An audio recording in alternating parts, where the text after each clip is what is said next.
Alhamdulillahilladzi hadana li hadza wa ma kunna linahtadiya laula an hadana Allah.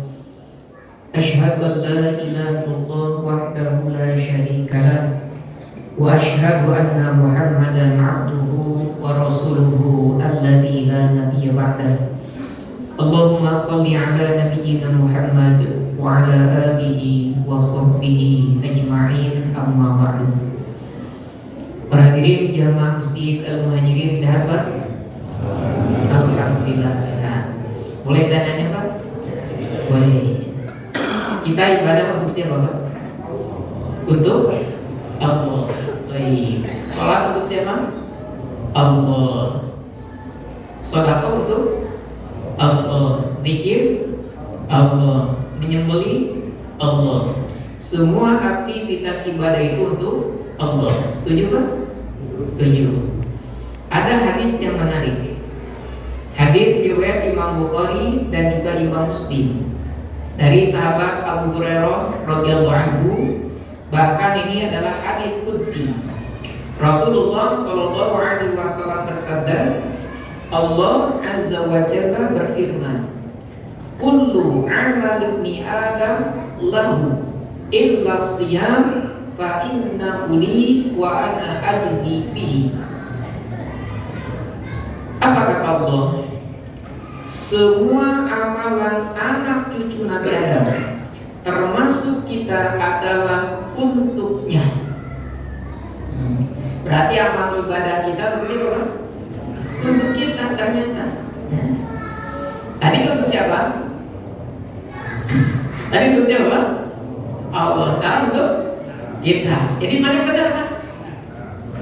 Mana yang benar? Semuanya benar. Ya. Ibadah yang kita lakukan kepada Allah Subhanahu wa Ta'ala itu akan kembali untuk diri kita. Makanya dalam ayat yang lain disebutkan, in ahsantum li anfusikum. Jika kalian berbuat baik, maka pada hakikatnya kebaikan itu untuk diri kalian. Kita betul ibadahnya kepada Allah. Sholat, zikir, sembelihan kita itu untuk Allah.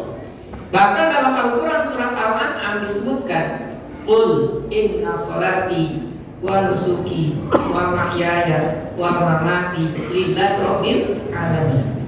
Katakanlah, sesungguhnya sholatku, sesembelihanku, hidup dan matiku untuk Allah Rabbul Alamin. Nah, ketika kita beribadah kepada Allah, menyembah kepada Allah, kebaikan-kebaikan dari ibadah yang kita lakukan akan kembali kepada diri kita. Maka kalau kita sadar bahwa semua aktivitas ibadah yang kita lakukan untuk diri kita, kira-kira semangat atau malas Pak? Nah, semangat. Kenapa? Karena untuk kita, bukan untuk orang lain. Kebaikannya kembali kepada diri kita. Nah, kemudian menarik dalam hadis tersebut, setiap amalan anak cucu Adam itu baginya kecuali saum. Fa innahu li wa ana ajzi bihi. Sesungguhnya saum itu adalah untukku, kata Allah, dan aku yang akan membalasnya. Nah, ini agak bagaimana memahaminya? Lebih mudah memahaminya kita lihat hadis riwayat Imam Bukhari-nya sebagai pelengkap hadis tersebut. Dalam hadis riwayat Imam Bukhari disebutkan bahwa setiap kebaikan itu dilipat gandakan sampai 10 kali lipat, bahkan sampai 700 kali lipat. Kemudian illa siyam, kecuali saum. Maka disinilah keutamaan ibadah saum. Allah bisa melipat gandakan pahala saum kita tanpa batas. Kalau ibadah yang lain 10 minimal atau 100, 700 kali lipat, tetapi untuk ibadah saum Allah yang langsung memberikan pahalanya. Bahkan disebutkan tanpa batas, hanya Allah yang tahu. Itu keutamaan ibadah saum. Saking besarnya Bang, saking besarnya pahala ibadah sahur, terkadang kita mendengar ungkapan di masyarakat kita. Tahu di Gunung Putri atau enggak ada ungkapan ini nih? Betul nggak Pak? Atau setuju nggak? Tidurnya orang yang sahur di bulan Ramadan itu adalah ibadah. Ada Pak? Di sini ada? Sekali lagi ya. Tidur di bulan Ramadan adalah ibadah. Setuju Bapak? Masya Allah setuju ya. Cuma yang setuju Pak? Allah Akbar. Sekali lagi, tidur di bulan Ramadan sama dengan ibadah. Kalau memahami ini Pak, yang saya khawatirkan nih, ketika bulan Ramadan itu kita harus meningkatkan ibadah kita. Setuju Pak? Setuju. Berarti di bulan Ramadan kita harus meningkatkan tidur. Nah ini yang keliru. Yang salah ini. Kenapa? Karena sudah masuk ke dalam akal pikiran kita, masuk ke alam bawah sadar kita, sehingga yang terjadi apa? Ketika bulan Ramadan yang meningkat adalah tidur. Waktunya sholat, tidur. Waktunya sahur, tidur. Waktunya belajar, tidur. Waktunya kerja, tidur. Waktunya tidur, masih tidur ya. Artinya apa? Sudah masuk di alam bawah sadar kita nih, bahwa bulan Ramadan itu ya harus meningkatkan ibadah, berarti meningkatkan tidur. Nah ini harus segera dievaluasi Pak. Harus segera dievaluasi. Kalau di bulan Ramadan yang meningkat hanya tidur saja, ada yang salah, ada yang keliru. Makanya ketika bulan Ramadan yang meningkat itu apa?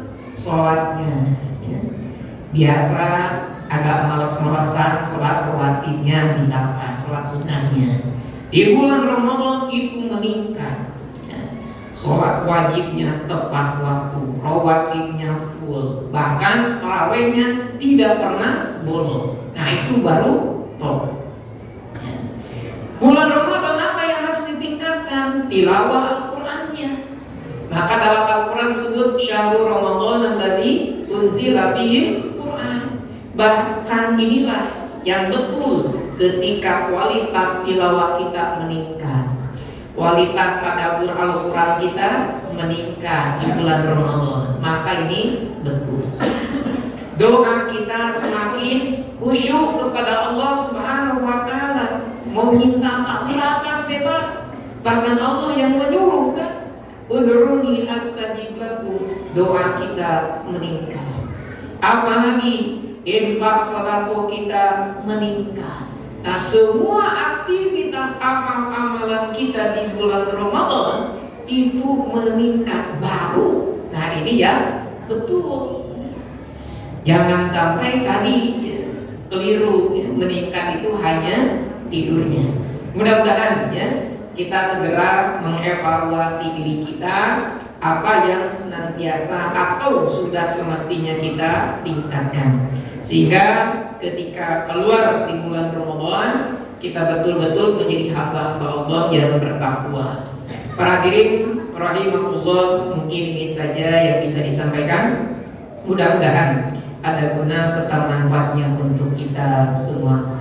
Akhirul kalam, kita tutup saja dengan doa kafaratul majlis. Subhanaka Allahumma wa bihamdika asyhadu an la ilaha illa anta astaghfiruka wa atubu ilaik. Wassalamualaikum warahmatullahi